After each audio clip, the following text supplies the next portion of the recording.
Good afternoon. We are on to UCLA. We'll talk a little bit about the South Carolina game, and certainly I think what stands out there is, not getting off to a fast start, getting off to a slow start, but, certainly, showed our resolve and resilience in coming back on the road against an SEC opponent. And, certainly you want to play better, mistake-free football. There was enough mistakes that, we have plenty to correct. We have plenty to coach to. We have plenty of things that we need to get better at. But having said that, we won the football game. We outscored them in the second half, and in doing so, we're able to come up with, a hard-fought victory on the road. Certainly, some individual performances. We had a young freshman come in and play really well for us, and Kaden Durham. Certainly Braden Swinson needs to be acknowledged. He was the SEC Defensive Player of the Week. I think what's important is, from an entire team standpoint, to win games like that, you have to understand habits have a lot to do with it. Winning's a habit and losing's a habit. And if you have losing habits, you can't win those games. This group has the right habits. Now we have to be able to clean up the things technically. And they really come down to three things. Personnel, the coaching of the schemes themselves. Are we in the right schemes for our players?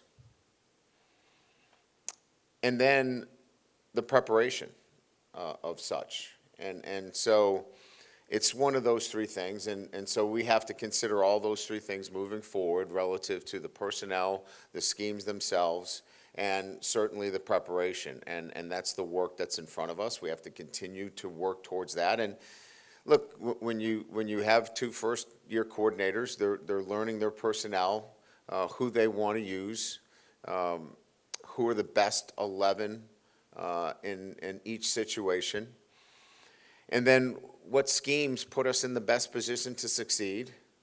And then now we'll have to go and prepare accordingly. And, I wish we could have done that in preseason camp, but we didn't know a lot about, who were those best players for that situation. And it's becoming a lot clearer. I think we're a lot closer to finding those things out. And we continue to look for, getting better in those areas. So that's the South Carolina game. There's a lot of things that have to get better there. We'll get them better as we kind of transition to coming back at home against UCLA, a team that, obviously, we played in 21. They beat us out there in 21. We get a chance on the back end of this home and home to play them in Tiger Stadium. We're excited to be back at home playing on ABC at 2:30. And, a team that has a lot of veterans. I mean, it's incredible when you look at, just playing a South Carolina team that had sixth-year players and fifth-year players. This defense has a number of similar players in terms of, I don't know that there's a freshman or a sophomore on their defense. This is a veteran defense, a lot of guys transferring in, a lot of veteran players on their defense. Big defensive linemen, athletic linebackers, Medrano's all over the field. And then from a defensive backfield, guys with a lot of experience on the back end of their defense. Garbers, the quarterback, transferred from Washington's played a lot of football. And they've got some talented receivers in Sturdivant and Flores. Harden has rushed for a lot of yards. He knows their system well. Eric Bieniemy is an outstanding play caller, veteran play caller.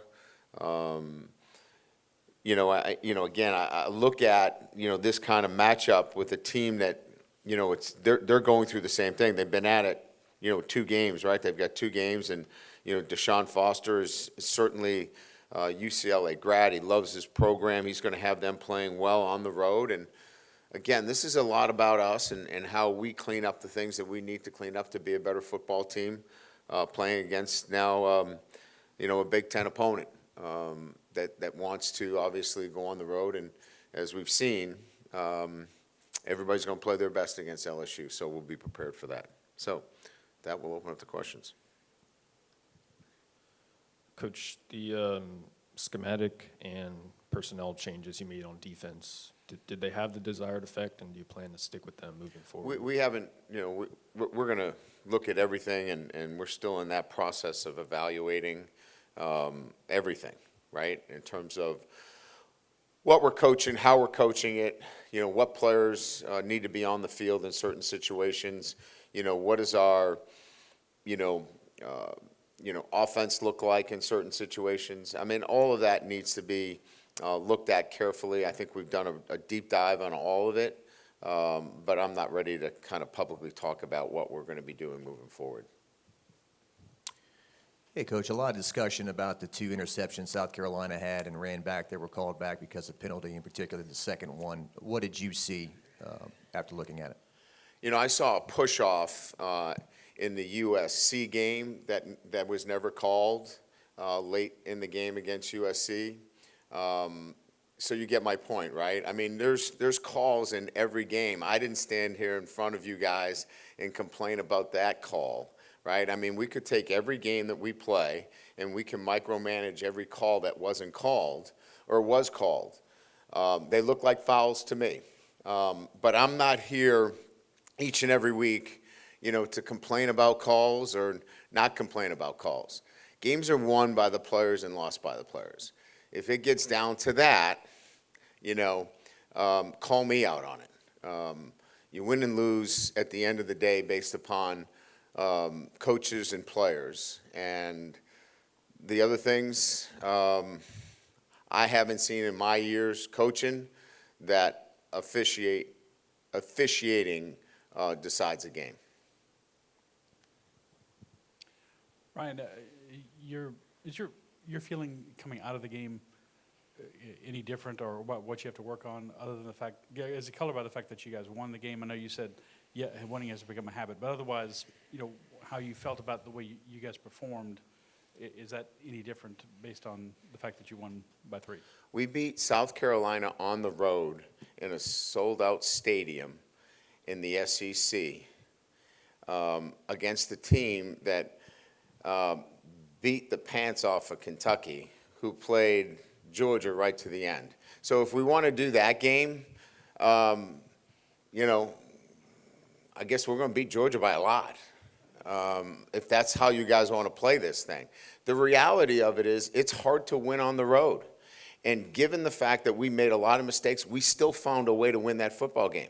That's incredible resolve and resilience amongst your group. To keep your group, your young guys together. We had a lot of freshmen out there. We had a lot of young guys playing, and they kept playing. They kept believing.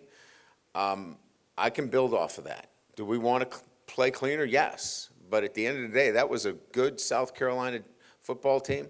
That was a good defense. We scored 36 points, and I think everybody watched the game. We didn't score inside the 5 twice. You just score those 2 touchdowns, which are, I think, an 87 or 88% chance of scoring touchdowns in that area. That's 50 points. So we're not that far off.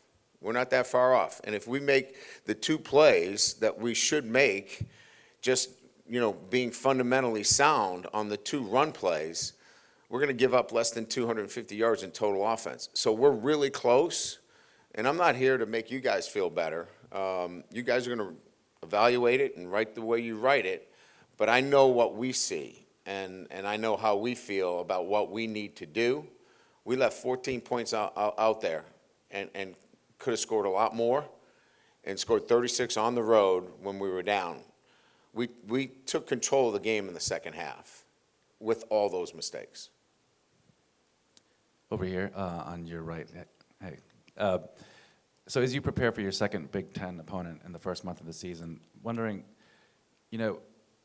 Do you think the value of these games to a power conference team is improved when ostensibly a team from the SEC could lose every single one of its non-conference games and then win the SEC and still get in the 12-team playoff?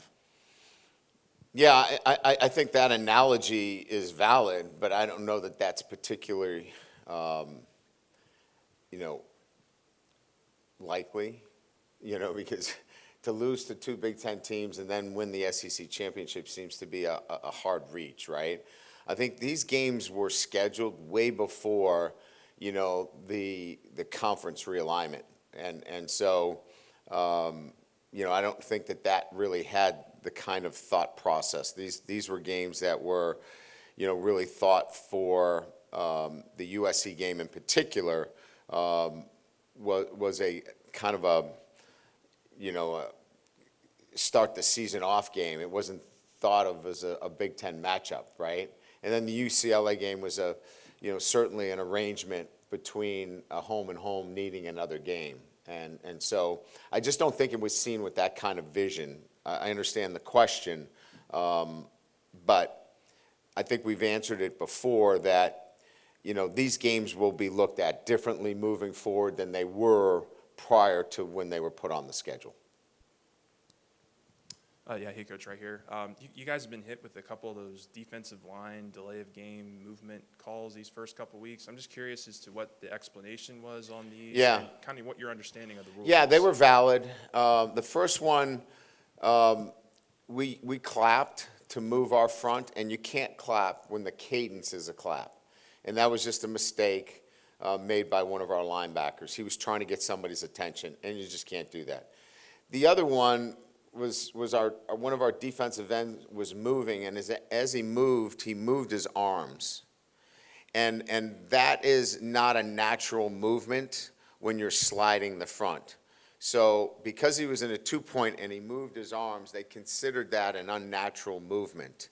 And so we've coached our guys up on that. It has to be a natural movement. You can't have something unnatural relative to the movement of your front. So we agree with the decision in that, and we've really coached our guys hard on that movement has to be synchronized. It has to be natural. It can't be an unnatural movement.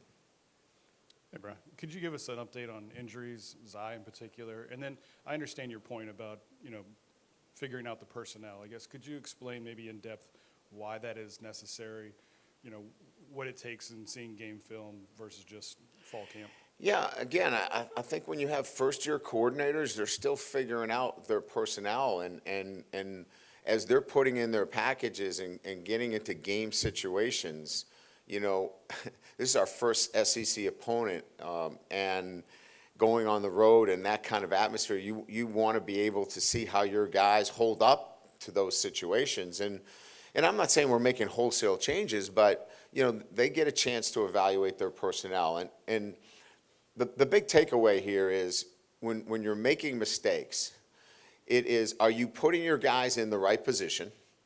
Do you have the guys in the right position, right?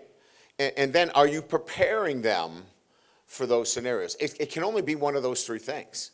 And so all of those are on the table. So this isn't about a press conference that Coach Kelly's making wholesale changes. It's just one of the three options that we have to be able to consider, as well as, do we need to do things differently relative to particular schemes? Look, I've already made it clear. We've left 3 touchdowns on the board inside the 5-yard line. We have to clearly look at that scheme. We have to look at what we're doing in that area. That's on coaching, right? And so all of those things are on the table that we have to clean up from that perspective. And there was another part of the question? Yeah, I mean, I think we look pretty clean. Zai was much more, he lost his wind more than it was anything to do with his knee. Hey, Brian. Harold Perkins there, kind of moving to, I guess, strong side linebacker? Yeah, that would be the best way to put it. Okay. What did y'all think about him playing back there? Is that really similar to what he was doing last season? It was similar. It's not the same. We're asking him to fit in the box a little bit more than he did last year. He was strictly an edge player last year. but I thought that there were some good things to build on, right? I thought he started to feel a lot more comfortable. He was in the action a lot more. There's growth there. I know he felt better and more comfortable. I think he would like to have a couple of plays back, maybe the first tackle of the game, had a chance for a safety. There's some things that he'd like back, but I thought by and large, I think he started to feel a lot more comfortable in playing and making some plays and playing with great energy. So I think that the first glance at it in terms of where he played at the SAM, I think we walked away feeling like, okay, we made some progress here. Brian, when you guys went back and watched the film, did you guys feel like Kaden did enough to maybe be the first running back off the board for you guys going forward, or at least for now? Yeah, I think that's yet to be determined. I don't think we're at a point where, he's going to be the guy. I think we're still going to have all of those guys that are going to be part of it, but he certainly saw the things that we were looking for. Look, they were running some things inside with their tackles that were kind of cutting off our combination blocks, which required patience to bounce at, and he really saw it well and was able to, obviously get the ball outside. And, that's, you can't teach that, right? I mean, you can talk about it, you can say, hey, this is what you need to do, but you got to just naturally see it. And so the vision, the wherewithal to do that in game, obviously is a positive for him moving forward. Coach, have you heard back from the SEC offices on that punt play? We'll get it here within the next hour. We have not gotten back the voiceovers from John. We'll probably get them within the next hour. And with Aaron Anderson, in what specific areas of his game has he improved as a receiver since he's had a really good start this It's season? everything. It's everything he does in his life. Going to class, being on time, his practice habits, framing the ball, catching the ball. It's just everything. It's just the natural maturity that comes with being in the program. You could see it coming, had a sense that this was going to kind of begin to show itself for him, where there was going to be more production because his process was so much better. And I think that that's going to continue for him. Just Garrett's done so much right. Is there anything, you spoke to the red zone issues, is there anything there that you see that you would like him to tighten up? Well, certainly. I mean, I think everybody, the quarterback is going to be the most scrutinized position in college football. Look, Garrett, I think he leads the country in touchdown passes. He's, we have no chance to win that game unless he makes some of the incredible throws. But there's more to it than just arm talent. You have to bring some of the other intangibles, and he's growing too. Like this was his third game on the road, and he shows the resolve and the leadership to keep us in there. Mounting a 55-yard drive, at the end of the game there to get us in the end zone. So, look, I mean, we all have to get better. Coaches and players alike, he does as well. We got a talented quarterback, but he knows that there's some growth there. And the great thing about it is there's not a more committed guy on our roster. We've got a lot of committed guys, but Garrett's so committed that he's going to work at his craft. Yeah, Brian, considering the opponent Saturday and the atmosphere in the conference game, and I guess a hyped-up crowd, do you feel like you learned more about your team this past Saturday than the first two games combined? Heck yeah, absolutely. You learn so much about, look, just being on the sideline and listening to your team and how they're handling setbacks, like snapping the ball, when you're not supposed to snap it. How are the other players talking to him and propping him up in that situation and making sure that he can bounce back from that. And just hearing the positive talk on the sideline when we're down. Kyron Lacey's going up and down the sideline, when we took the lead in the fourth quarter, saying 8:56, remember 8:56 against USC. So you learn that this group understands that there's so much more to this game than just between the lines. It's between the ears as well. And it's a group that wants to do well. They know what they have to clean up, but you learn so much about a group. When you have a resilient group like that, you want to coach harder. You want to do more for them and make sure that you eliminate. Because if you eliminate those mistakes, like I said, you could have put 50 points or more on the board. And if your run support and structure is better, you eliminate those runs and they don't get into the 30s. So that's why our staff is so anxious and excited about getting back out on the practice field.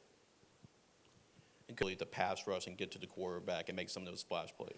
Yeah, I mean, look, whatever the narratives are, I can't control them, but I know what I look at, right? And I know what I see, and what I see is a defense that internally, especially when we all thought that, our defensive tackles were going to be a problem for us, they're playing fundamentally sound football for us. Our ends, Swinson was named the SEC Defensive Player of the Week. Savion Jones is playing really well. Gabe Relaford is playing as a true freshman. Womack was hurt. We'll get him back. He adds to the depth. We were able to move Parrish Shand inside to help with that. That front is doing very well. And then we know about the talented 3 linebackers. It's about continuing to build the back end of our defense and continue to contest catches, be sound in run support with our secondary. But more than anything else is create havoc. And we did that. We got the ball out. We came up with turnovers. We came up with key stops. Obviously, we talked about the bad snap. We come up with a field goal stop right there, which was huge in the game.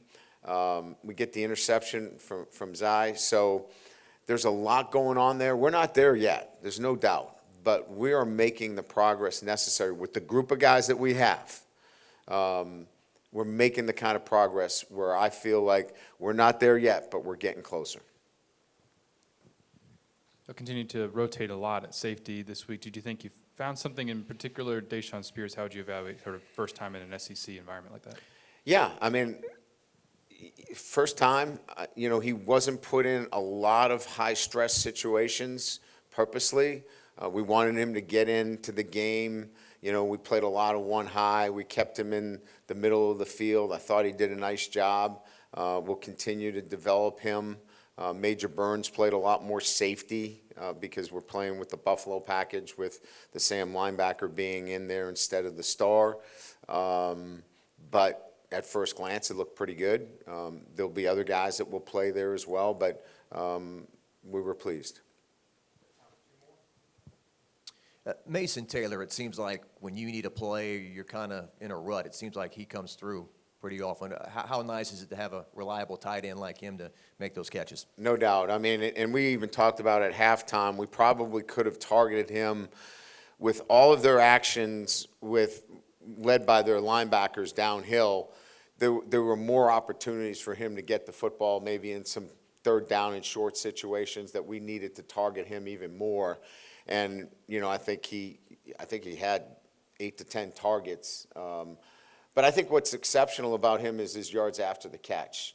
He's been able to do some really big things for us in yards after catch. And obviously he's got a great relationship with Nussmeier. He sees him. He knows where he is. He's looking for him. He's been great in line. He's done a lot of things for us that sometimes don't even go noticed other than the passing. With Garrett, he's shown a real ability to be able to layer throws and to put balls over linebackers' heads, even under pressure. That was the one throw to Anderson that really stood out to me. So how has he been able to improve in that area of his game? You know, I think that's always been kind of his strength relative to his accuracy, and he's not afraid to put it in tight windows. He has great confidence in his ability to throw, we call phone booth throws, right? Throw it in a phone booth, and he's okay with tight coverage because he has just a great confidence in his ability to put it on somebody.